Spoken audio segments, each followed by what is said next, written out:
On today's episode, Tesla is up to something in China, Project Juniper might be coming sooner than you think, the supercharger expansion hits another speed bump, and what is going on with Tesla in Mexico?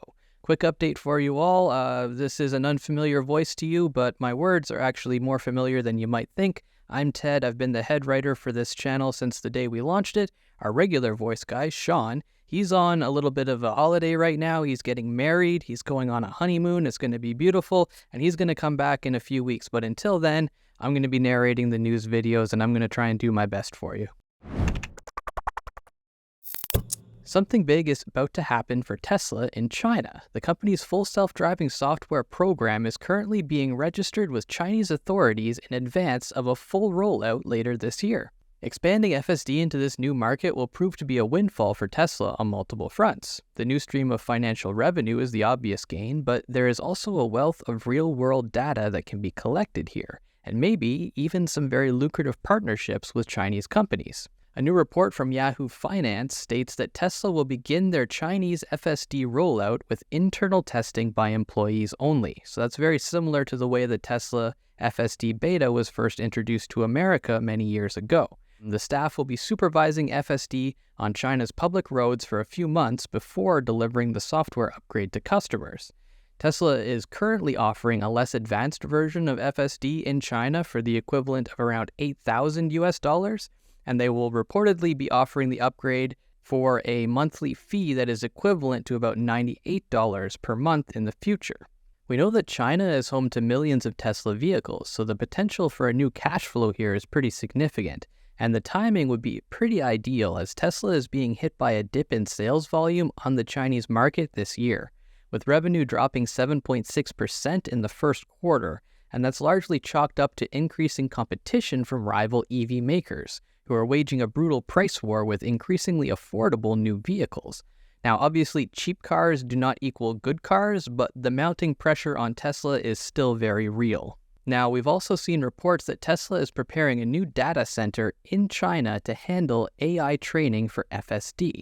This would be a location where video data from the individual cars is processed and labeled to sharpen the abilities of the neural networks behind the autopilot software.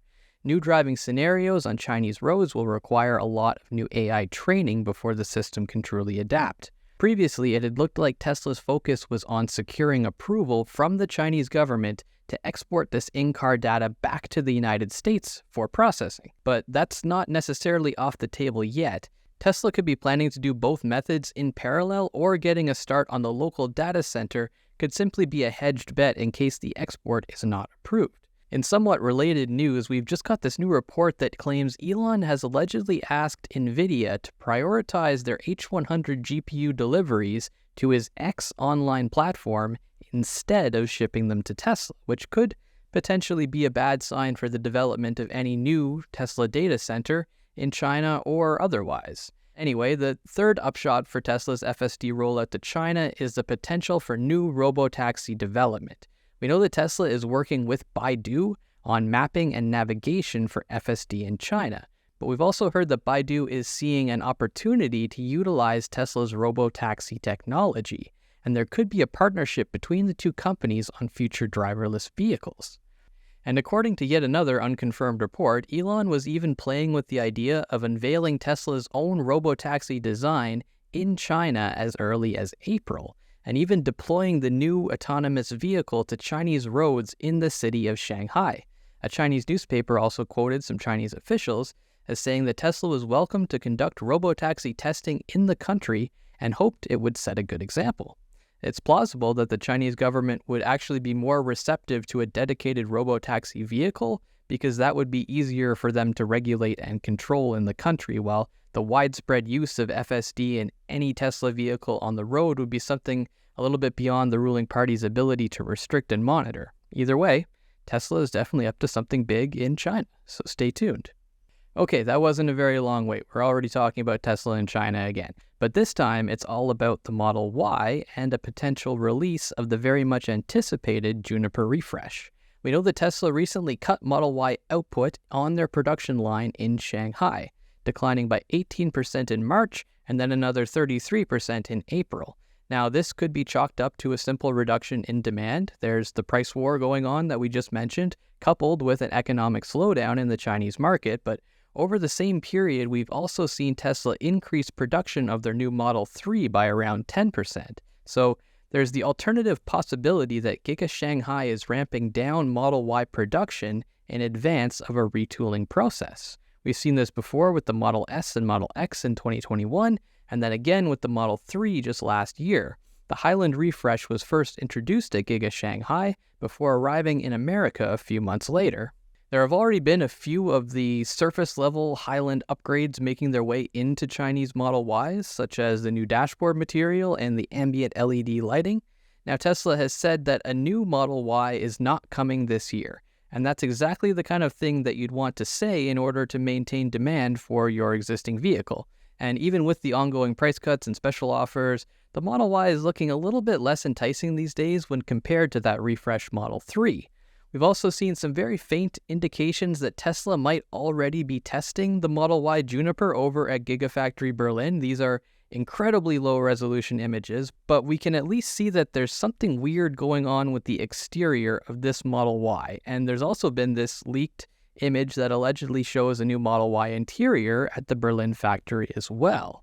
Now, this is one aspect that will make the refresh of the Model Y a little bit more difficult. Model 3 is only built at Shanghai and Fremont, while Model Y is also done at Berlin and Austin. So that's twice as many production lines that need to be retooled and upgraded. We could even see the very first Model Y Juniper launch in Germany, which coincidentally is preparing for a pretty massive factory expansion.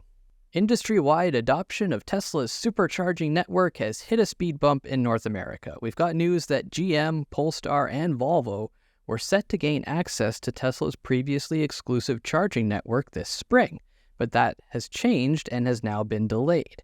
General Motors and Polestar have both confirmed that their timeline for supercharger access has been extended to sometime later this summer. Ford Motors became the first major player to be granted supercharger access in America back in February of this year. In March, support for Rivian electric vehicles was also added to Tesla charging stations as well. Third-party charging is supported using either Tesla's native CCS adapter, which is built into their recent charging stall. It's called the Magic Dock. The plan is that eventually, pretty much every EV in North America will be built with Tesla's native NACS socket, but that won't begin for at least another year or so. Of course, speculation is abound that this new delay is directly related to that whole situation where Elon fired the entire supercharging team and then slowly started to rehire them again. And yeah, that sounds like the kind of outcome that would be expected from such a drastic shakeup in leadership. But it's not like this one story is really that big of a deal. The concern here would be that this is an early indicator that the big picture rollout of NACS and cross-platform supercharger sharing might have been compromised by all of the layoffs, which again would not be unexpected, but it might not be the worst thing either. Turning the superchargers into a free-for-all was definitely one of the more controversial decisions made at Tesla in recent times.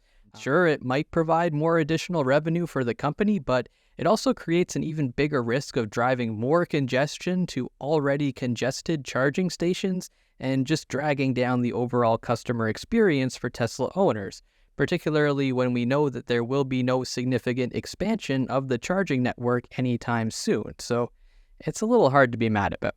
What's the deal with Giga Mexico? It was a little more than 1 year ago that Tesla announced this very ambitious new project to build their largest and most advanced gigafactory yet in the Mexican state of Nuevo León. And that came with the expectation that construction work would begin soon and it would progress fast. But as it stands, progress on the Mexican factory has been more or less non-existent. Although that's not dashed the enthusiasm of Mexican officials who recently assured the media that construction is already underway. The latest update comes from Nuevo León's Secretary of Economy, Ivan Rivas, who confirmed that the state maintains a good relationship with Tesla and regularly communicates with the company. Rivas told news outlets, quote, "We have not had any change in signal. We also work hand in hand with them. For example, right now in the incentive contract, the communication is very close. We continue working. The only thing that I could not say, and that is not defined, is when Tesla is going to start. But Tesla is coming. Tesla is coming." That last little bit doesn't exactly inspire confidence, but we know that the incentives Tesla and Nuevo Leon are currently discussing are related to Giga Mexico's infrastructure and making the factory more accessible. That involves expanding a nearby highway, and it also means building bridges around Giga Mexico to make entering and exiting the construction site easier. Lastly, the incentive package will help Tesla build the infrastructure for treated water from Giga Mexico. This makes sense. Building a new factory in the desert is obviously a lot more difficult than building one in Austin or Shanghai, for example, where all of the infrastructure you need is already right there. Tesla needs to establish the groundwork before any proper construction can really begin, but at the same time, it's been well over a year, and we've also seen the plan for vehicle production in Mexico change drastically. It was first pitched as the home for the $25K affordable Tesla, which was then relocated to Texas and then possibly relocated out of existence.